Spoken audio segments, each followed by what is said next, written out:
ಹೀಗಾಗಿ ಆಪ್ಗೆ ಆಪರೇಷನ್ ಮಾಡಿದ್ದಾರೆ. ಇವತ್ತು ರಾಘವ್ ಚಡ್ಡಾ ನೇತೃತ್ವದಲ್ಲಿ ನಡೆದಿದೆ ಇದು.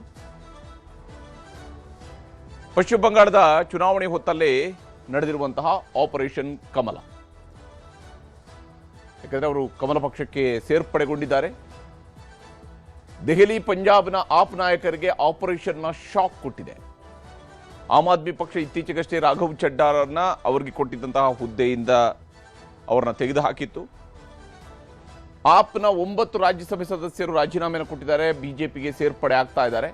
ಆ ಮೂಲಕ ಆಮ್ ಆದ್ಮಿ ಪಕ್ಷ ರಾಜ್ಯಸಭೆಯಲ್ಲಿದ್ದ 10 ಸಂಸದರ ಪೈಕಿ 7 ಮಂದಿ ಈಗ ಬಿಜೆಪಿಗೆ ಶಿಫ್ಟ್ ಆಗ್ತಾ ಇದ್ದಾರೆ.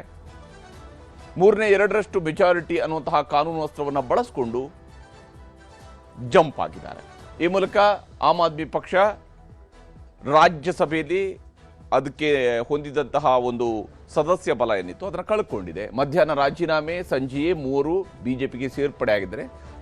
ಟೈಮ್ ವೇಸ್ಟ್ ಮಾಡಿಲ್ಲ, ವಿಳಂಬ ಮಾಡಿಲ್ಲ, ಇಮಿಡಿಯೇಟ್ ಆಗಿ ಅವರು ಹೋಗಿ ಬಿಜೆಪಿಗೆ ಜಾಯ್ನ್ ಆಗಿದ್ದಾರೆ. ದೆಹಲಿಯ ಪಕ್ಷದ ಕಚೇರಿಯಲ್ಲಿ ಅವರೆಲ್ಲರನ್ನು ಕೂಡ ಸ್ವಾಗತಿಸೋದಕ್ಕೆ ಬಿಜೆಪಿ ರಾಷ್ಟ್ರೀಯ ಅಧ್ಯಕ್ಷರಾಗಿರುವಂತಹ ನಿತಿನ್ ನಬೀನ್ ಅವರು ಕಾಯ್ತಾ ಇದ್ರು. ಅವರು ಸಿಹಿ ತಿನ್ನಿಸಿ ತಮ್ಮ ಪಕ್ಷಕ್ಕೆ ಬರಮಾಡಿಕೊಂಡಿದ್ದಾರೆ.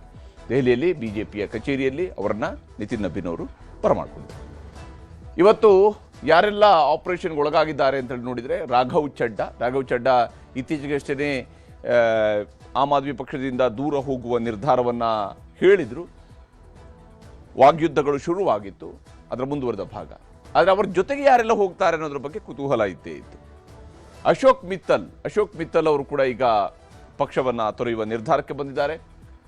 ಸಂದೀಪ್ ಪಾಠಕ್ ಅವರು ಕೂಡ ಪಕ್ಷವನ್ನು ತೊರೆಯುವಂಥದ್ದನ್ನು ಘೋಷಣೆ ಮಾಡಿದ್ದಾರೆ. ಅವರು ಕೂಡ ಬಿಜೆಪಿಗೆ ಜಾಯ್ನ್ ಆಗ್ತಿದ್ದಾರೆ. ವಿಕ್ರಮ್ ಶೆಣೈ ಅವರು ಕೂಡ ಪಕ್ಷವನ್ನು ಬಿಡ್ತಾ ಇರುವಂಥದ್ರ ಬಗ್ಗೆ ನಿರ್ಧಾರವನ್ನು ಘೋಷಣೆ ಮಾಡಿದ್ದಾರೆ. ಹಾಗೂ ರಾಜೇಂದ್ರ ಗುಪ್ತಾ ಪಕ್ಷವನ್ನು ತೊರೆಯುವಂತಹ ನಿರ್ಧಾರವನ್ನು ಪ್ರಕಟಿಸಿದ್ದಾರೆ. ಅವರು ಕೂಡ ರಾಘವ್ ಚಡ್ಡಾ ನೇತೃತ್ವದಲ್ಲಿನೇ ಹೋಗ್ತಾ ಇದ್ದಾರೆ. ಸ್ವಾತಿ ಮಳಿವಾಲ್ ಇವರು ಬಹಳ ಹಿಂದೆಯೇ ಆಮ್ ಆದ್ಮಿ ಪಕ್ಷದ ಜೊತೆಗೆ ಇವರಿಗೆ ಮತ್ತು ಆಮ್ ಆದ್ಮಿ ಪಕ್ಷಕ್ಕೆ ಬಹಳ ದೊಡ್ಡದಾದಂತಹ ತಿಕ್ಕಾಟ ನಡೆದಿತ್ತು. ಇಡೀ ದೇಶ ಗಮನಿಸಿರುವಂತಹ ತಿಕ್ಕಾಟ ಅದಾಗಿತ್ತು. ಈಗ ಸ್ವಾತಿ ಮಳಿವಾಲ್ ಪಾಪ ಅವರು ಯಾವುದೇ ಪಕ್ಷಕ್ಕೆ ಹೋಗೋದಕ್ಕೂ ಕೂಡ ಸಾಧ್ಯ ಆಗ್ತಿಲ್ಲ, ಯಾಕಂದರೆ ಅವರು ಆಮ್ ಆದ್ಮಿ ಪಕ್ಷದ ಮೆಂಬರ್ ಆಗಿಯೇ ಇದ್ದರು. ಈಗ ಈ ಒಂದು ಆಲ್ರೆಡಿ ಹೊಸದಾಗಿ ರೆಡಿ ಆಗಿರುವಂತಹ ಗುಂಪಿನೊಂದಿಗೆ ಸ್ವಾತಿ ಮಳಿವಾಲ್ ಅವರು ಕೂಡ ಆಮ್ ಆದ್ಮಿ ಪಕ್ಷವನ್ನು ತೊರೆಯುವ ನಿರ್ಧಾರಕ್ಕೆ ಬಂದಿದ್ದಾರೆ. ಇವರ ಜೊತೆಗೆ ಪಂಜಾಬ್ ಚುನಾವಣೆಯ ಸಂದರ್ಭದಲ್ಲಿ ಆಮ್ ಆದ್ಮಿ ಪಕ್ಷಕ್ಕೆ ಸೇರ್ಪಡೆಯಾಗಿದ್ದಂತಹ ಹರ್ಭಜನ್ ಸಿಂಗ್ ಅವರು ನಂತರ ರಾಜ್ಯಸಭೆಗೂ ಕೂಡ ಆಯ್ಕೆಯಾದರು. ಆದರೆ ಹರ್ಭಜನ್ ಸಿಂಗ್ ಕೂಡ ಈಗ ಈ ಒಂದು ತಂಡದ ಜೊತೆಗೆ ತನ್ನ ಪಯಣವನ್ನು ಹೊಸ ಇನ್ನಿಂಗ್ಸ್ ಕಡೆಗೆ ಅವರು ಹೊರಟಿದ್ದಾರೆ. ಆಪ್ ತೊರೆದಿದ್ದು ಯಾಕೆ ಅನ್ನೋದನ್ನು ನಾವಿಲ್ಲಿ ಗಮನಿಸಬೇಕು. ಆಪ್ ಬಿಟ್ಟು ಬಿಜೆಪಿ ಸೇರಿದ್ದಕ್ಕೆ ರಾಘವ್ ಚಡ್ಡಾ ಅವರು ಸಮರ್ಥನೆಯನ್ನ ಕೊಟ್ಟಿದ್ದಾರೆ. ರಾಘವ್ ಚಡ್ಡಾ ಅವರ ಪ್ರಕಾರ ಆಪ್ ಬಿಟ್ಟಿದ್ದಕ್ಕೆ ಹಲವು ಕಾರಣಗಳೊಂದಿಗೆ ಅವರು ಸ್ಪಷ್ಟನೆಯನ್ನ ನೀಡಿದ್ದಾರೆ. ವಿಶೇಷವಾಗಿ ರಾಘವ್ ಚಡ್ಡಾ ಅವರು ಹೇಳೋ ಪ್ರಕಾರ ಪಕ್ಷದ ಒಳಗಡೆಯ ಕೆಲವೊಂದು ಕಾರಣಗಳನ್ನು ಬಹುಮುಖ್ಯವಾಗಿ ಅವರು ಕೋಟ್ ಮಾಡಿದ್ದಾರೆ. ಅದು ನೇರವಾಗಿ ಟಾರ್ಗೆಟ್ ಆಗ್ತಾ ಇರುವಂಥದ್ದು ಅರವಿಂದ್ ಕೇಜ್ರಿವಾಲ್ ಅವರ ಕಡೆಗೆ. ಆಪ್ನಲ್ಲಿ ಅಪರಾಧಿಕ ಕೃತ್ಯಗಳು ನಡೀತಾ ಇದ್ದಾವೆ, ಆದರೆ ಅದನ್ನು ಅವರು ಸಮರ್ಥಿಸ್ಕೊಳ್ತಿದ್ದಾರೆ ಹೊರತು ಅವರು ನಿಜವಾದಂತಹ ಪ್ರಜಾಪ್ರಭುತ್ವದ ಪಾಲನೆ ಆಗ್ತಾ ಇಲ್ಲ. ಕ್ರಿಮಿನಲ್ ಪಕ್ಷದಲ್ಲಿ ಉಳಿಯುವಂಥದ್ದು ಅಸಾಧ್ಯ. ಅವರಿಗೆ ಈಗ ಆಮ್ ಆದ್ಮಿ ಪಕ್ಷ ಕ್ರಿಮಿನಲ್ ಪಕ್ಷ ಆಗಿದೆ. ಹಾಗಾಗಿ ಕ್ರಿಮಿನಲ್ ಪಕ್ಷದ ಜೊತೆಗೆ ಉಳಿಯೋದಕ್ಕೆ ಅಸಾಧ್ಯ ಅಂತೇಳಿ ತೀರ್ಮಾನಕ್ಕೆ ಬಂದಿದ್ದಾರೆ. ರಾಜಕೀಯ ತೊರೆಯುವ ಬದಲು, ಅಂದರೆ ರಾಜಕೀಯವನ್ನೇ ಬಿಟ್ಟು ಹೋಗೋ ಬದಲಿಗೆ ನಾನು ಬಿಜೆಪಿ ಸೇರ್ತಾ ಇದ್ದೀನಿ ಅಂತ ಹೇಳ್ತಿದ್ದಾರೆ. ಬಿಜೆಪಿಯೊಂದಿಗೆ ವಿಲೀನವಾಗಿ ಜನರ ಕೆಲಸ ಮಾಡೋದಾಗಿ ರಾಘವ್ ಚಡ್ಡಾ ಘೋಷಣೆಯನ್ನು ಮಾಡಿದ್ದಾರೆ. ಅಫ್ಕೋರ್ಸ್ ಅವರು ಬಹಳ ಒಳ್ಳೆಯ ವಿದ್ಯಾವಂತ ಯುವ ನಾಯಕ, ಬಹಳ ಜನಪ್ರವಾದಂತಹ ಅನೇಕ ವಿಚಾರಗಳನ್ನು ಅವರು ಪ್ರಸ್ತಾಪ ಮಾಡ್ತಾ ಇದ್ರು. ಆದರೆ ಪ್ರಶ್ನೆ ಇರುವಂಥದ್ದು ಪಕ್ಷದ ಒಳಗಡೆ ಇರುವಾಗ ಒಂದು ರೀತಿಯಲ್ಲಿ, ಪಕ್ಷದಿಂದ ಹೊರಗೆ ಹೋಗುವಾಗ ಒಂದು ರೀತಿಯಲ್ಲಿ, ಪಕ್ಷದ ಸಿದ್ಧಾಂತ, ಈ ಎಲ್ಲ ವಿಚಾರಗಳದು ರಾಜಕೀಯ ನಾಯಕರುಗಳ ಬಗ್ಗೆ ಇರುವಂತಹ ಪ್ರಶ್ನೆಗಳು. ಆಪ್ನ ತತ್ವ, ಮೌಲ್ಯ, ಮೂಲ ನೈತಿಕತೆಗಳು ಈಗಿಲ್ಲ ಅನ್ನುವಂತಹ ತೀರ್ಮಾನಕ್ಕೆ ರಾಘವ್ ಚಡ್ಡಾ ಅವರು ಬಂದಿದ್ದಾರೆ.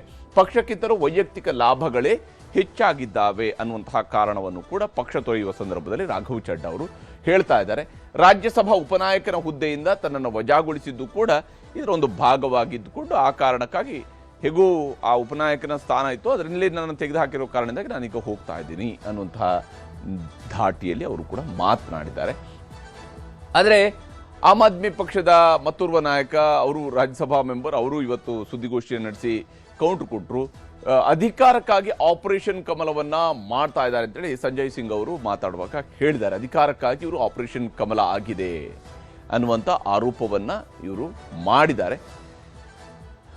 ಹಾಗೆಯೇ ಪಂಜಾಬ್ ರಾಜಕಾರಣದಲ್ಲಿ ಬೆಂಕಿ ಹಚ್ಚುವ ಪ್ರಯತ್ನ ಇದು ಅಂತೇಳಿ. ಯಾಕಂದರೆ ಇಲ್ಲಿ ಪಕ್ಷ ತೊರೆದಿರುವಂತಹ ನಾಯಕರುಗಳೆಲ್ಲರೂ ಕೂಡ ಪಂಜಾಬ್ ಭಾಗದ ನಾಯಕರುಗಳೇ ಆಗಿರೋದ್ರಿಂದಾಗಿ, ಪಂಜಾಬ್ನ ನಾಯಕರೇ ಜಾಸ್ತಿ ಇರೋದ್ರಿಂದಾಗಿ ಪಂಜಾಬ್ ರಾಜಕಾರಣದಲ್ಲಿ ಬೆಂಕಿ ಹಚ್ಚುವ ಕೆಲಸ ಇದು. ಆಮ್ ಆದ್ಮಿ ಪಕ್ಷವನ್ನು ಒಡೆಯುವ ಹುನ್ನಾರವನ್ನು, ವಿಶೇಷವಾಗಿ ಪಂಜಾಬ್ನ ಆಮ್ ಆದ್ಮಿ ಪಕ್ಷದ ಯೂನಿಟನ್ನು ಒಡೆಯುವಂತಹ ಹುನ್ನಾರವು ಕೂಡ ಇಲ್ಲಿ ನಡೆದಿದೆ ಅನ್ನುವಂಥ ಆರೋಪವನ್ನು ಮಾಡ್ತಾ ಇದ್ದಾರೆ. ಪಂಜಾಬ್ ಜನತೆ ಬಿಜೆಪಿಯನ್ನು ಕ್ಷಮಿಸುವುದಿಲ್ಲ, ಈ ಕಾರಣಗಳಿಗಾಗಿ ಪಂಜಾಬ್ನ ಜನತೆ ಬಿಜೆಪಿಯವ್ರನ್ನ ಕ್ಷಮಿಸುವುದಿಲ್ಲ ಅಂತ ಹೇಳಿ ಸಂಜಯ್ ಸಿಂಗ್ ಅವರು ವಾಗ್ದಾಳಿಯನ್ನು ನಡೆಸಿದ್ದಾರೆ. ದೇಶದ ಜನರೇ ಬಿಜೆಪಿಗೆ ಉತ್ತರವನ್ನು ಕೊಡ್ತಾರೆ ಅಂತ ಹೇಳಿ ರಾಘವ್ ಚಡ್ಡಾ ಅವರ ಈ ಒಂದು ಆಪರೇಷನ್ ಬಗ್ಗೆ ಅವರು ಟೀಕೆಯನ್ನು ಮಾಡಿದ್ದಾರೆ. ಮತ್ತು ಕಾನೂನು ಹೋರಾಟವೂ ಕೂಡ ಮಾಡ್ತೀವಿ ಈ ವಿಚಾರದಲ್ಲಿ. ಯಾಕಂದರೆ ಅವರು ಪಕ್ಷದ ಸಂಸದರಾಗಿದ್ದುಕೊಂಡು ಅವರು ಈಗ ಪಕ್ಷ ತೊರೆದಿರುವಂತಹ ನಿರ್ಧಾರ ಏನಿದೆಯಲ್ಲ, ಈ ಕಾರಣಕ್ಕಾಗಿ ಕಾನೂನು ಹೋರಾಟ ಮಾಡ್ತೀವಿ ಅಂತ ಹೇಳಿ ಆಮ್ ಆದ್ಮಿ ಪಕ್ಷದ ಪರವಾಗಿ ಸಂಜಯ್ ಸಿಂಗ್ ಅವರು ಘೋಷಣೆಯನ್ನು ಮಾಡಿದ್ದಾರೆ. ಅದು ಆಮ್ ಆದ್ಮಿ ಪಕ್ಷಕ್ಕಿರುವಂತಹ ಆಪ್ಷನ್. ಆದರೆ ಸಹಜವಾಗಿಯೇ ರಾಘವ್ ಚಡ್ಡಾ ಅವರ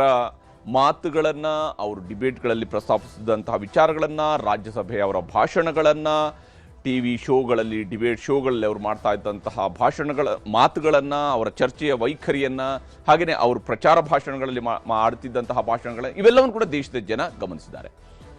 ಖಂಡಿತವಾಗಿಯೂ ಬಿಜೆಪಿಗೆ ರಾಘವ್ ಚಡ್ಡಾ ಒಳ್ಳೆಯ ಅಸೆಟ್ ಆಗುವ ಸಾಧ್ಯತೆಗಳು ಕೂಡ ಇದ್ದೇ ಇದೆ. ಆದರೆ ಯಾವ ರೀತಿಯಲ್ಲಿ ಮುಂದೆ ಇದು ರಾಜಕೀಯವಾಗಿ ಬೆಳೀತಾರೆ, ಹೇಗಿರುತ್ತೆ ಅನ್ನೋದನ್ನು ಕೂಡ ನೋಡಬೇಕಾಗಿದೆ. ಅವರ ಹೊಸ ವರ್ಷನಲ್ಲಿ ಅವರು ಹೇಗೆ ಕಾಣಿಸ್ಕೊಳ್ತಾರೆ ಅನ್ನೋದು ಕೂಡ ನೋಡಬೇಕಾಗಿರುತ್ತೆ.